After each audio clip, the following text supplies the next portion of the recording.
저희들 다시 주의 이름으로 머리를 숙입니다. 우리 가운데 찾아오사 우리의 심령을 새롭게 하여 주시옵소서. 이 저녁 시간에도 마음문을 열고 주님을 바라는 우리 모든 권속들을 위하여 여호와 이레의 은총으로 함께하여 주시옵소서. 예수님의 이름으로 기도하옵나이다. 아멘. 찬송가 310장입니다.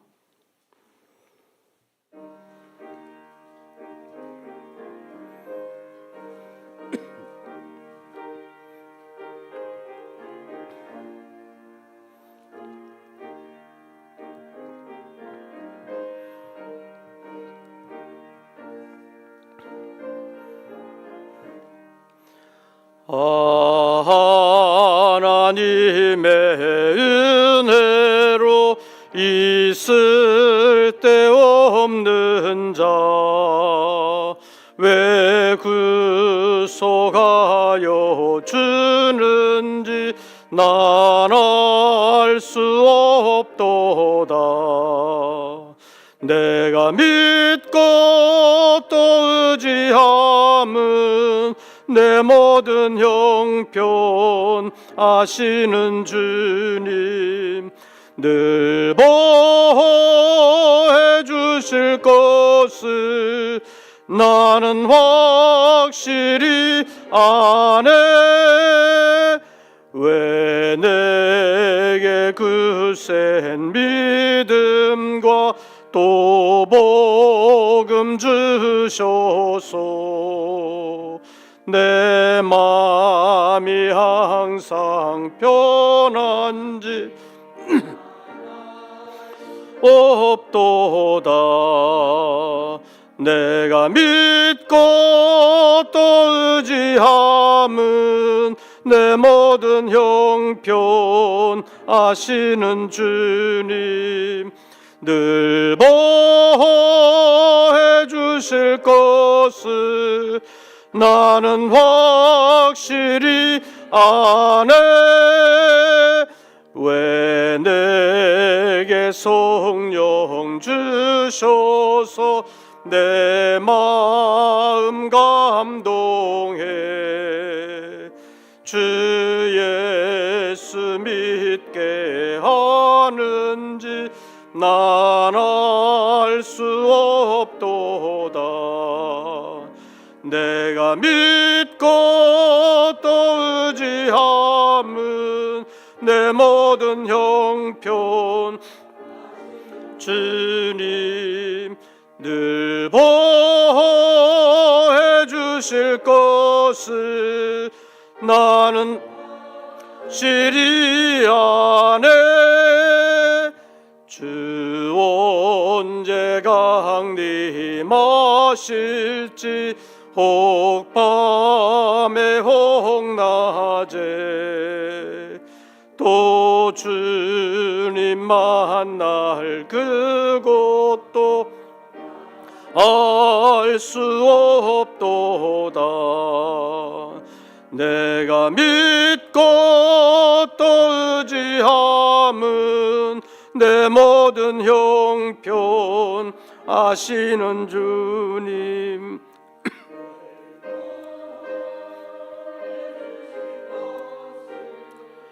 나는 확실히 아네.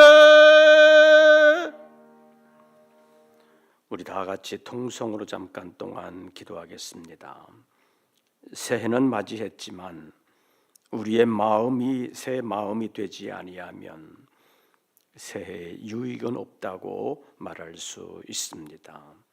신앙적인 유익을 위하여 우리의 마음이 새로워지도록 하나님께서 마음을 지으시되 우리의 마음을 새 마음으로 새롭게 지어주시기를 원하면서 우리 다 같이 통성으로 잠깐 동안 기도하겠습니다. 자비로우신 아버지 하나님,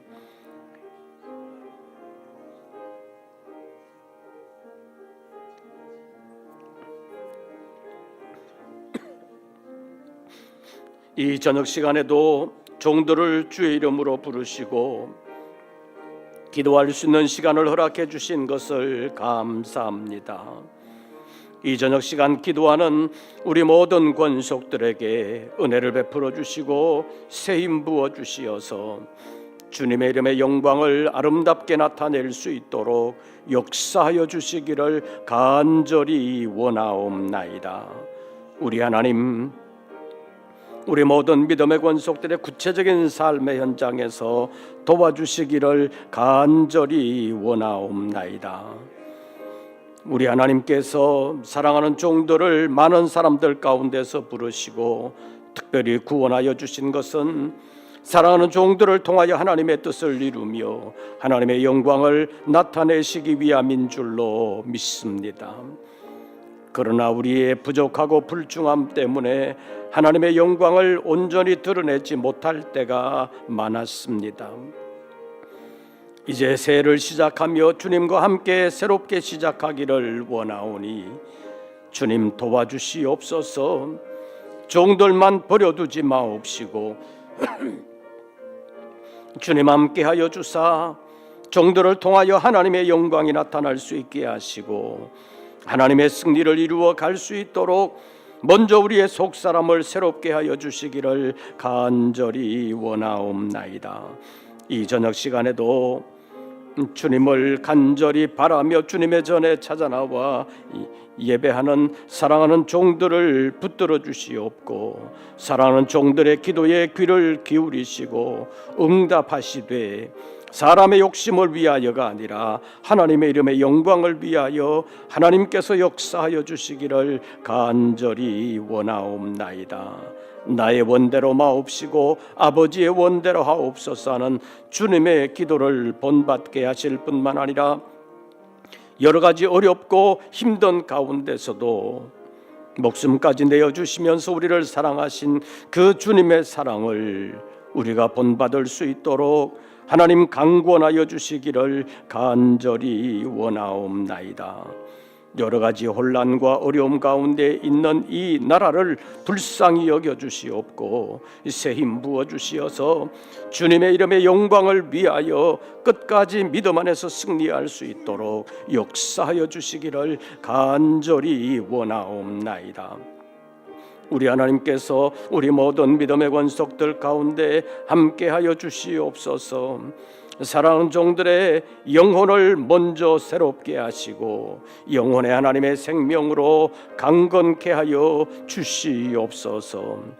간절한 기도의 소원에도 주님께서 구체적으로 간섭하시고 도와주시어서 주님 기뻐하시는 소원을 나의 소원으로 삼고 하나님 앞에 기도할 수 있도록 도와주시기를 간절히 원하옵나이다. 그리하여 나의 소원이 주님의 소원, 주님의 소원이 나의 소원 되도록 주님께서 강권하여 주시기를 간절히 원하옵나이다. 이 저녁 시간에 주님을 향하여 마음을 여는 우리 모든 권속들을 위하여 주님 은혜 베풀어 주시옵소서.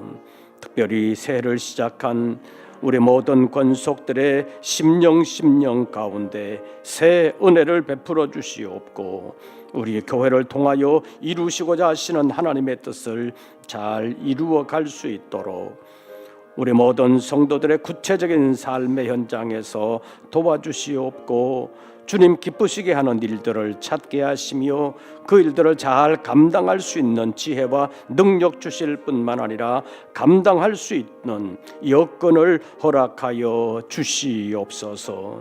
우리 하나님께서 우리 모든 권속들의 구체적인 삶의 현장에서 늘 도와주시옵소서. 역사해 주시옵소서.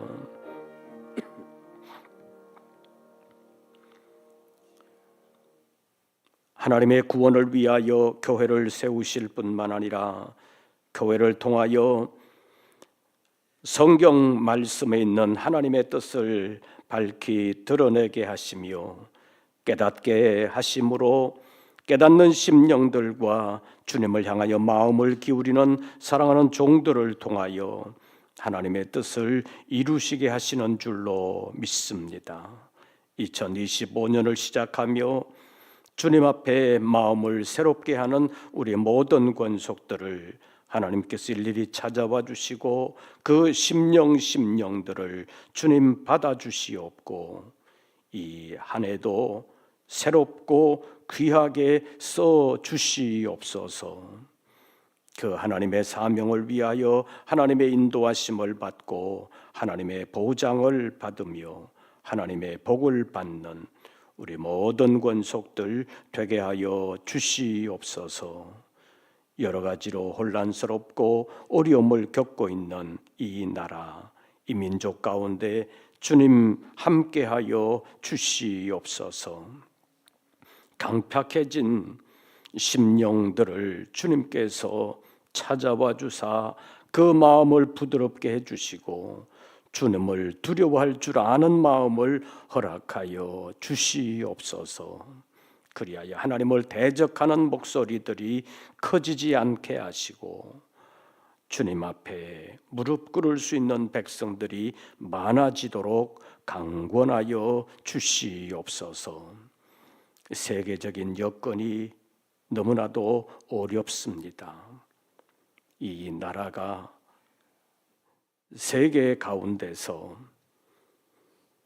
하나님의 복음을 위하여 복되게 쓰임 받을 수 있는 나라가 되도록 하나님 선한 길로 평강의 길로 인도해 주시옵소서. 우리 하나님 도와주시기를 간절히 원하오며 우리 모든 믿음의 권속들이 하나님의 이 귀한 일에 쓰임 받음으로 하나님의 영광을 드러내며 하나님 기뻐하시는 일들을 통하여 하나님 나라의 상급을 아름답게 쌓아가는 한 해가 되게 하여 주시옵소서. 오늘 저녁에도 주님 함께하여 주심을 믿사오며 예수님의 이름으로 기도하옵나이다. 아멘. 하나님의 말씀 로마서 제12장입니다.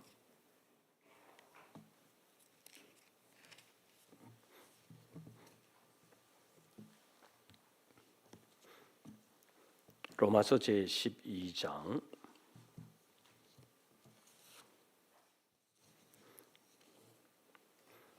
제가 가진 성경은 신약성경 255쪽 로마서 제12장 1절부터 13절까지의 말씀 함께 교독하시겠습니다.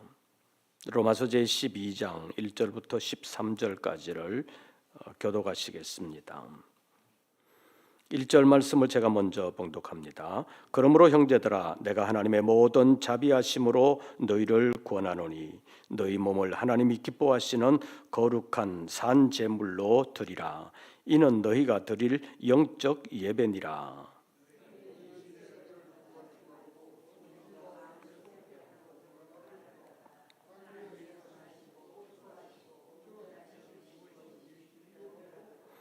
내게 주신 은혜로 말미암아 너희 각 사람에게 말하노니 마땅히 생각할 그 이상의 생각을 품지 말고 오직 하나님께서 각 사람에게 나누어 주신 믿음의 분량대로 지혜롭게 생각하라.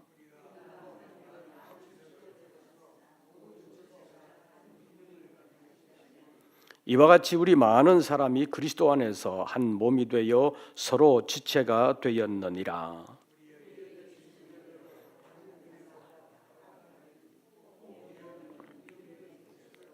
혹 섬기는 일이면 섬기는 일로, 혹 가르치는 자면 가르치는 일로,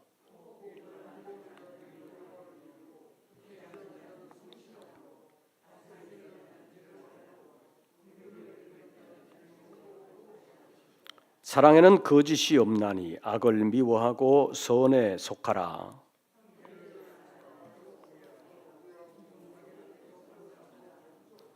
'부지런하여 게으르지 말고 열심을 품고 주를 섬기라.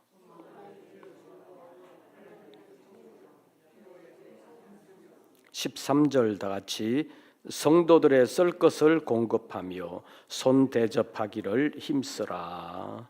아멘. 오늘도 새해 첫날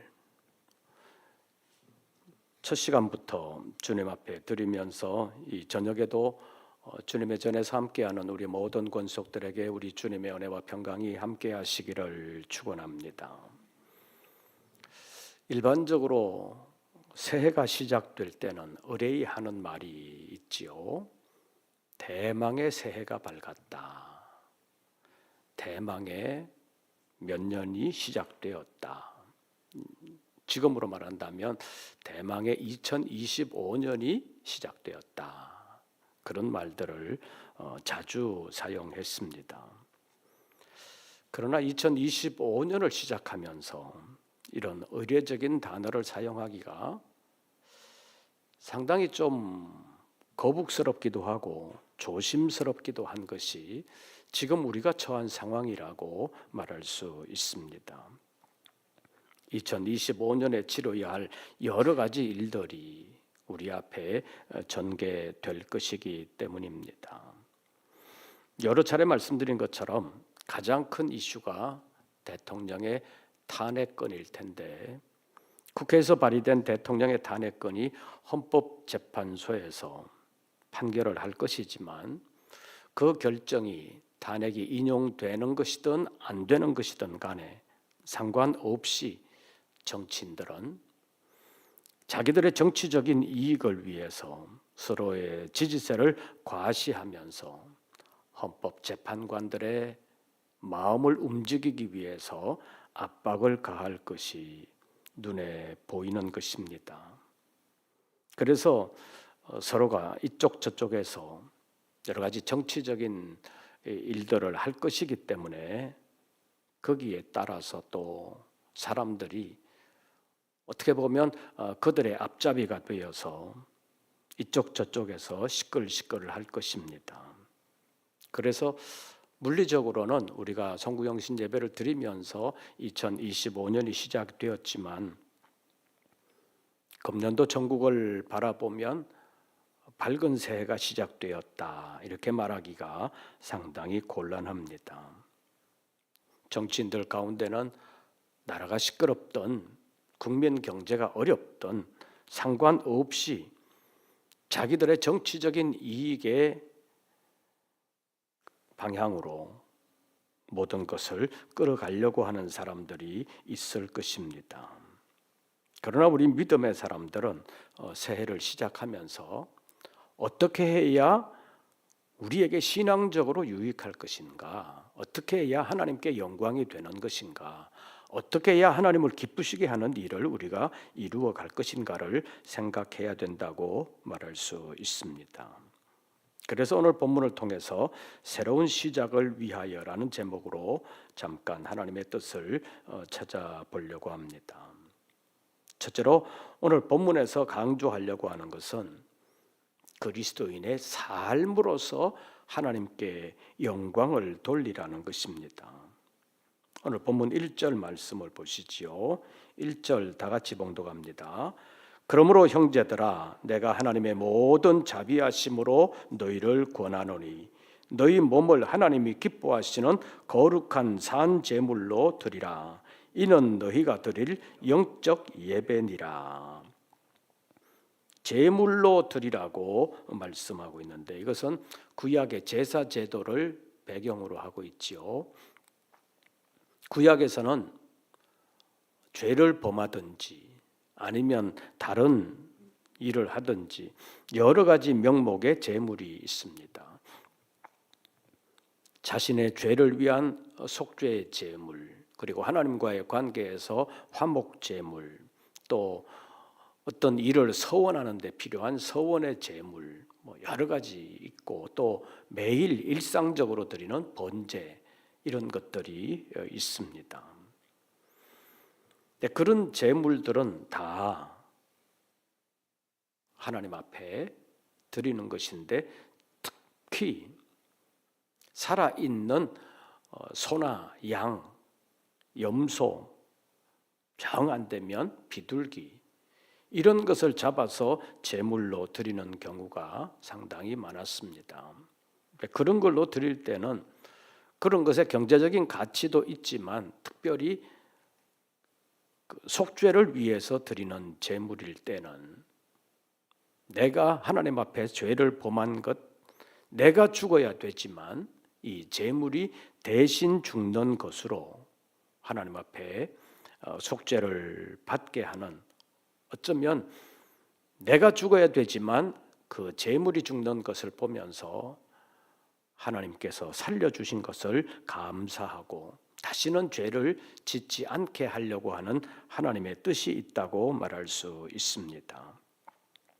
그래서 그런 제도를 만들었다고 볼 수 있는데, 처음에는 그 제물을 드리면서 제사에서 제물이 죽는 것을 보면서 내가 죽어야 되는데 하나님이 나를 살려주시기 위해서 대신 제물이 죽게 하는 것이다, 그렇게 생각하면서 감사하고 하나님의 은혜를 몸소 체험을 했을 것인데, 이제 그런 일들이 반복이 되면서 사람들의 마음은 좀 익숙해지잖아요. 사람은 익숙해지면 새로움을 느끼지 못하는 경향이 있습니다. 그 새해 첫날부터 좀 그렇지만, 이런 얘기하는 것은 좀 그렇지만, 옛날 화장실은 뭐가 나요? 들어가면 냄새가 나잖아요. 옛날 화장실은 들어갈 때 냄새가 많이 납니다. 근데 들어가서 한참 있으면 냄새를 느껴요, 못 느껴요? 우리의 코가 처음에 들어갈 때는 느끼는데 거기에 한참 있으면 느끼지를 못합니다. 익숙해지면 잘 못 느끼는 것입니다. 그래서 여러분들이 다른 사람의 집에 들어갈 때도 자기 집과는 좀 다른 냄새를 느낄 수 있습니다. 그런데 거기 사는 사람들은 전혀 냄새를 느끼지를 못합니다. 우리는 익숙해지면 감각이 둔해지는 거예요. 냄새뿐만 아니라 모든 면에서 익숙해지면 느끼지를 못하는 경향이 있습니다.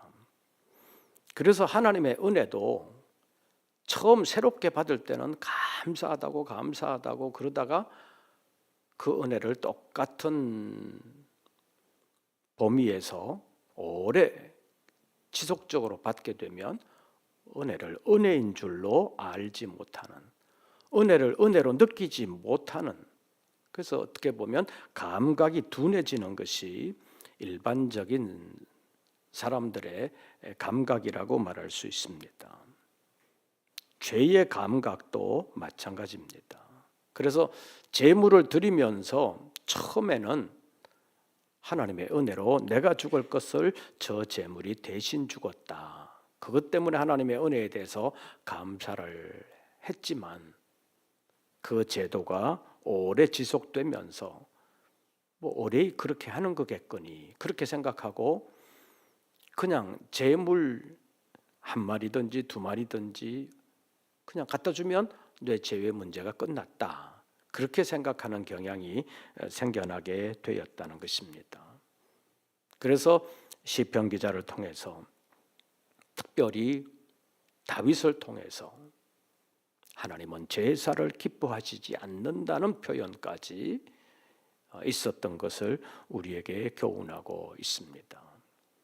제사 제도를 모세를 통해서 명령하셨고 가르쳐 주신 분이 하나님이십니다. 그런데 제사를 기뻐하지 않는다고 말씀하신 것은 그 제사가 제사의 의미를 잃어버리고 제사의 형식만 남은 제사, 본래 하나님께서 제사 제도를 허락하실 때 하나님의 뜻을 분명히 담아서 이렇게 제사하라고 말씀하셨는데, 제사를 드리는 사람들이 그 모든 것을 다 생각하지 못하고 그냥 제물만 드리는 것으로 모든 문제가 해결된 것처럼 착각하는 경향이 짙어지면서 하나님이 제사를 기뻐하시지 않는다라는 표현까지 썼던 것을 볼 수 있습니다. 그래서 오늘 본문에 있는 말씀을 보면 이제는 구약의 제사처럼 다른 동물들의 제물을 그냥 드리는 것으로 그치는 것이 아니라 1절에 보면 그러므로 형제들아 내가 하나님의 모든 자비하심으로 너희를 권하노니 너희 무엇을? 너희 몸을 하나님이 기뻐하시는 거룩한 산 제물로 드리라. 이는 너희가 드릴 영적 예배니라. 이렇게 표현하고 있습니다. 몸을 드리라. 너희 몸을 드리라. 그런데 구약적인 제물로 드린다면 죽여서 드려야 되는데 그렇게 하면 한 번밖에 안 되잖아요. 한 번밖에 주어지지 않는 생애이기 때문에 그 몸을 제물로 하나님 앞에 드리면 그냥 죽는 것입니다. 그러니까 그걸로 끝나는 것이기 때문에 하나님은 그것을 원하지 아니하신다는 것입니다. 그리고 사람의 몸을 제물로 드리는 것을 하나님께서 원하지 않으셨습니다.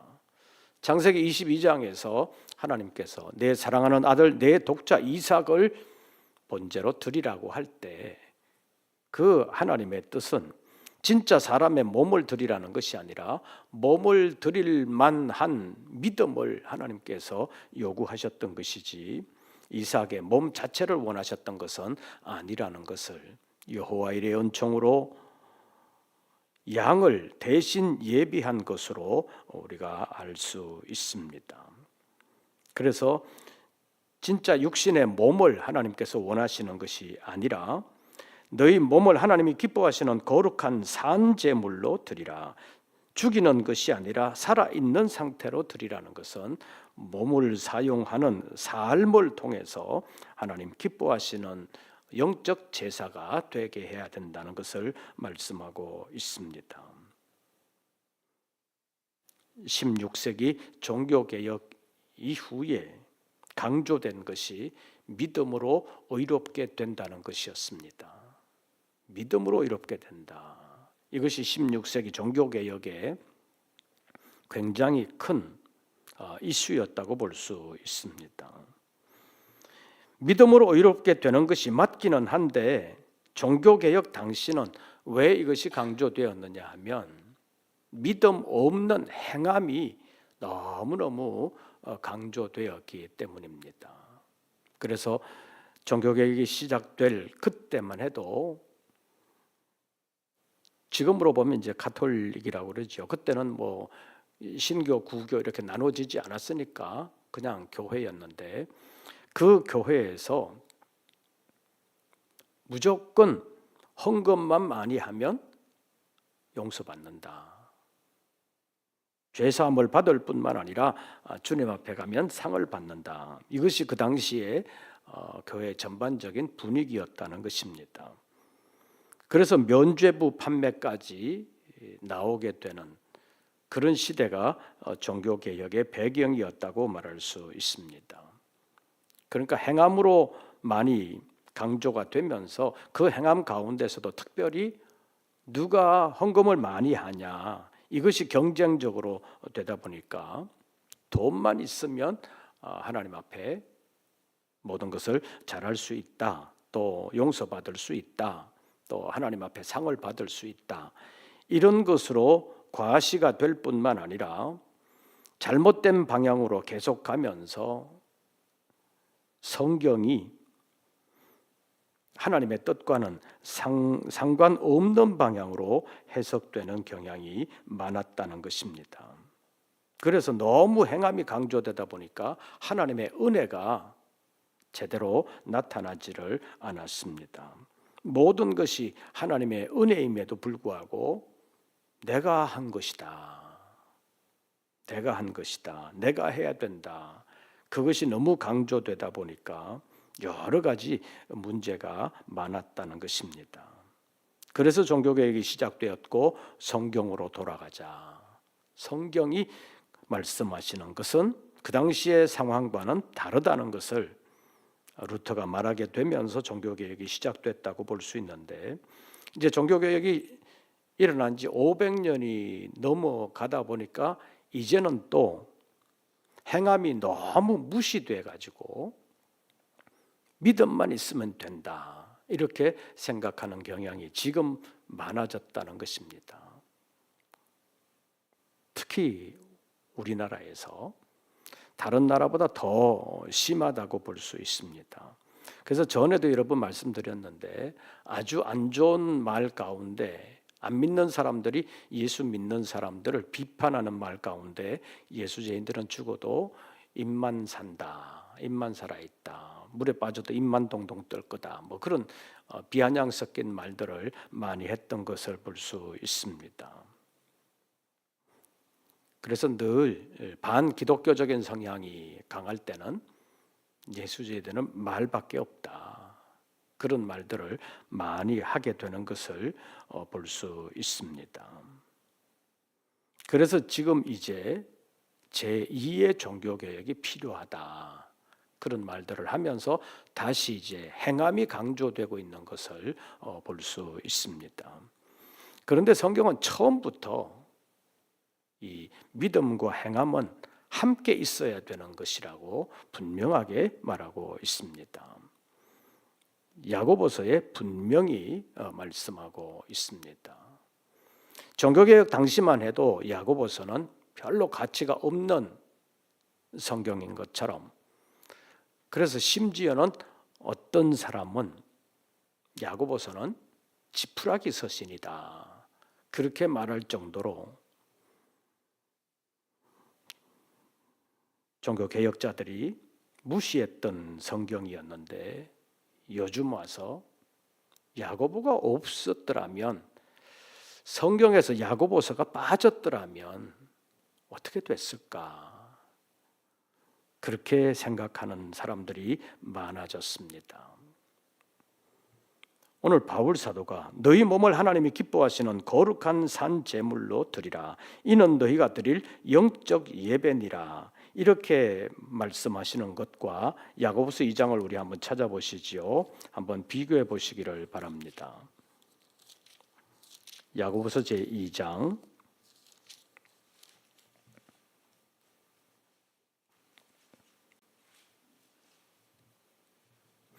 21절부터 26절까지를 함께 교독하겠습니다. 야고보서 제2장 21절부터 26절까지 교독합니다. 21절을 제가 먼저 봉독합니다. 우리 조상 아브라함이 그 아들 이삭을 제단에 바칠 때에 행함으로 의롭다 하심을 받은 것이 아니냐.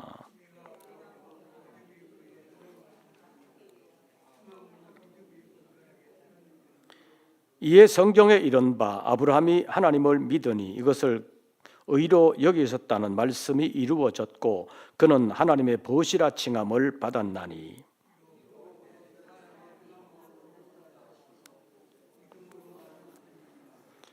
또 이와 같이 기생 라합이 사자들을 접대하여 다른 길로 나가게 할 때에 행함으로 의롭다 하심을 받은 것이 아니냐.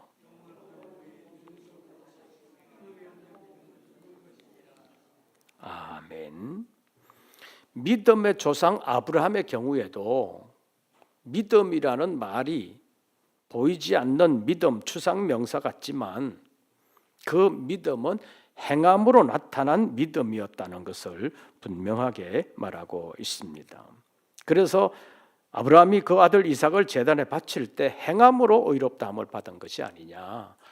아브라함이 하나님의 말씀을 믿음으로 의롭다함을 받은 것이 또 의롭다함을 받은 것이지만 그것이 또 아들을 이삭을 번제로 드리는 행함으로 의롭다함을 받은 것이다.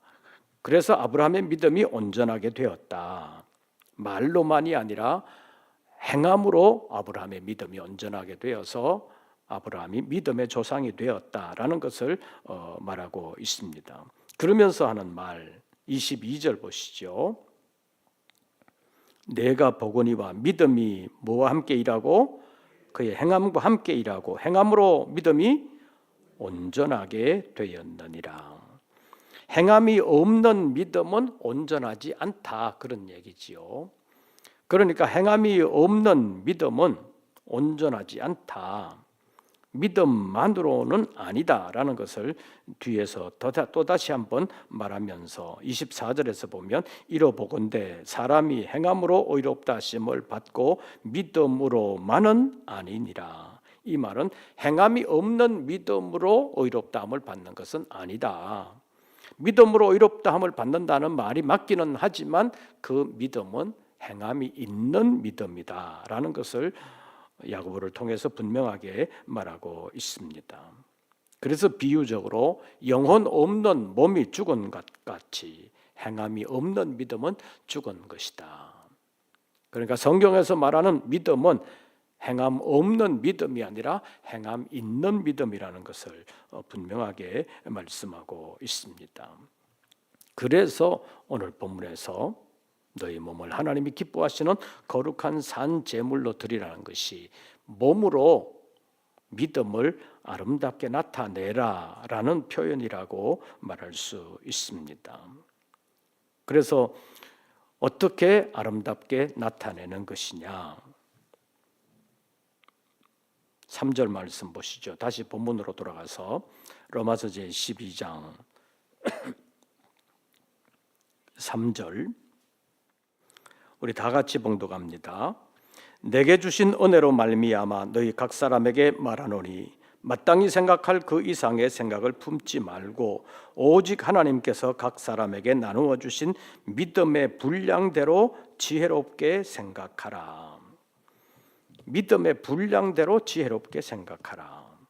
각자에게 나눠 주신 그 믿음의 분량대로 지혜롭게 생각하라고 말씀하고 있는 것은 어떤 절대적인 기준을 가지고 사람은 이만큼 해야 된다라는 것이 아니라 각자가 다 다른 것이기 때문에 자기가 할 수 있는 최선을 다하면 되는 것이다라는 것을 말씀하는 것이라고 볼 수 있습니다.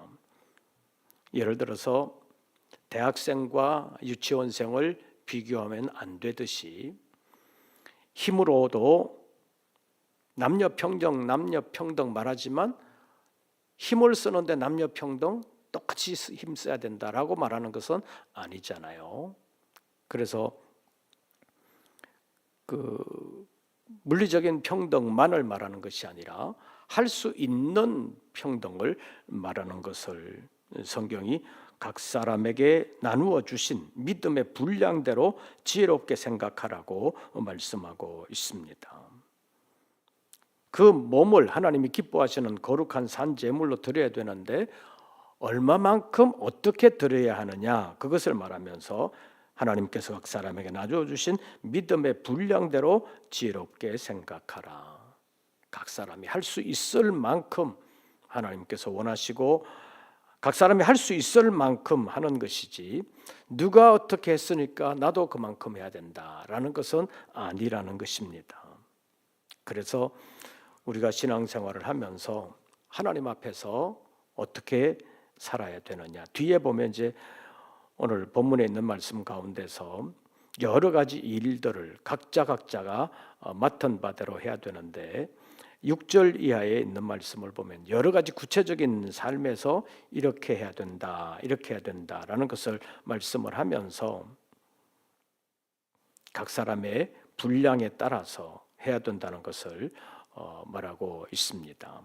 그래서 6절부터 이제 13절까지 구체적인 삶에서 자신의 몸을 하나님이 기뻐하시는 거룩한 산 제물로 드리는 것이 무엇인가 하는 것을 구체적인 삶의 적용으로 나타내고 있는데 가장 먼저 나오는 것 하나만 보시죠. 6절 우리에게 주신 은혜대로 받은 은사가 각각 다르니 혹 예언이면 무엇으로? 믿음의 분수대로 섬기는 일이면 섬기는 일로 가르치는 자면 가르치는 일로 위로하는 자는 위로하는 일로 등등등등 쭉 계속해서 나오는데 그 모든 것이 다 자신의 분량에 맞게 분수대로 하면 된다는 것입니다. 하나님은 우리가 할 수 있는 일로 하나님을 기쁘시게 하는 것을 원하시는 것이지 할 수 없는 분량을 요구하시지는 않는다는 것입니다. 그래서 우리의 몸을 통해서 하나님께 영광 돌리는 삶을 살아드려야 되는데 그 영광 돌리는 것도 달란트의 비유로 말한다면 어떤 사람들에게는 5달란트를 요구하시지만 어떤 사람에게는 2달란트, 또 어떤 사람에게는 1달란트만을 요구하실 수도 있는데 1달란트 받은 사람은 그것을 알지 못하고 나한테는 왜 5달란트를 주지 않냐라고 불평하고 원망했다고 볼 수 있습니다. 그 달란트 비유에서 보여주시는 것이 주인이 어떤 사람에게는 5달란트 주고 어떤 사람에게는 2달란트 주고 어떤 사람에게는 1달란트를 주었는데 왜 그렇게 주었는지를 분명하게 밝히고 있습니다. 각자의 재능대로 주셨다는 것입니다. 5달란트를 굴릴 만한 재능이 있는 사람에게는 5달란트를 주셨지만 그 분량만큼 되지 않는 사람에게는 2달란트, 1달란트를 주셨다는 것입니다. 그러니까 누구는 많이 주고 나는 왜 적게 주냐 이렇게 불평하면 안 된다는 것입니다. 받은 범위 내에서 최선을 다해서 하나님을 기쁘시게 하는 삶을 살아드리면 하나님은 그것을 기뻐하시는 것이지 절대적인 분량을 다른 사람과 비교하면서 하나님께서 요구하시는 것은 아니라는 것을 분명하게 보여주고 있습니다. 그래서 1달란트 받은 사람에게 5달란트를 요구한 것은 아니라는 것을 성경이 분명하게 말씀하고 있습니다. 너희 몸을 하나님이 기뻐하시는 거룩한 산 제물로 드리라는 이 말씀에도 믿음의 분수대로 할 수 있을 만큼 하면 된다는 것을 분명하게 말씀하고 있습니다. 할 수 있는데도 불구하고 안 하는 것을 주님이 책망하시는 것이지 할 수 없는 분량을 못한다고 책망하시는 것은 아니라는 사실을 알 필요가 있습니다. 그래서 2025년을 시작하면서 우리의 마음을 새롭게 할 필요가 있는데 본문 말씀 2절을 보시죠. 로마서 제12장 2절 우리 다 같이 봉독합니다. 너희는 이 세대를 본받지 말고 오직 마음을 새롭게 함으로 변화를 받아 하나님의 선하시고 기뻐하시고 온전하신 뜻이 무엇인지 분별하도록 하라. 하나님의 뜻을 제대로 분별해야 하나님을 기쁘시게 할 수 있다는 것을 말씀하고 있습니다. 각자에게 원하시는 분량이 다 다르다는 것입니다. 그래서 내게 요구하시는 하나님의 뜻은 무엇인가? 그것을 제대로 알 필요가 있는데 그러려면 세상적인 기준, 세속적인 기준이 아니라 하나님의 뜻을 아는 기준을 삼아야 되는데 그러기 위해서 세대를 본받지 말고 오직 마음을 새롭게 함으로 변화를 받으라고 말씀하고 있습니다. 그래서 2025년을 시작하면서 우리의 마음을 새롭게 하여 내가 지금 위치에서 어떻게 하나님을 기쁘시게 할 수 있는가? 나를 통해서 이루시고자 하시는 하나님의 뜻은 무엇인가를 찾아야 된다고 말할 수 있습니다. 우리 각자에게도 예를 들어서 2024년에 원하시던 것과 2025년에 원하시는 것이 달라질 수 있습니다. 왜냐하면 2024년에 나와 2025년에 나가 같은 나가 아니기 때문입니다. 그래서 하나님의 선하시고 기뻐하시고 온전하신 뜻이 무엇인지 분별하는 것이 굉장히 중요하다고 말할 수 있습니다. 이것을 제대로 분별해야 우리 몸을 하나님이 기뻐하시는 거룩한 산 제물로 올바르게 드릴 수 있다는 것입니다. 그래서 1절에서 이는 너희가 드릴 영적 예배니라 이렇게 표현했는데 이 영적 예배라는 말 안에 또 하나의 의미가 있는데 합당한 예배다. 하나님의 뜻에 맞는 예배다라는 뜻을 가지고 있습니다. 그래서 주님 앞에 우리를 드리는 것이 어떻게 드리는 것이 합당하냐 그 하나님의 뜻을 제대로 찾는 것이 굉장히 중요하다고 말할 수 있습니다. 그래서 2025년을 살아가면서 이제 우리가 하나님을 기쁘시게 하는 삶을 살아드려야 되는데 내가 어떻게 얼마만큼 해야 하나님을 기쁘시게 하는 것인지를 2025년을 살아가면서 구체적인 삶의 현장에서 찾아가고 찾은 바 된 그것을 하나님 앞에 아름답게 드리면서 하나님을 기쁘시게 하고 하나님 나라의 상급을 아름답게 쌓아갈 수 있는 우리 모든 권속들 되시기를 주의 이름으로 축원합니다. 우리 찬송가 321장 부르시고 잠깐 기도하겠습니다.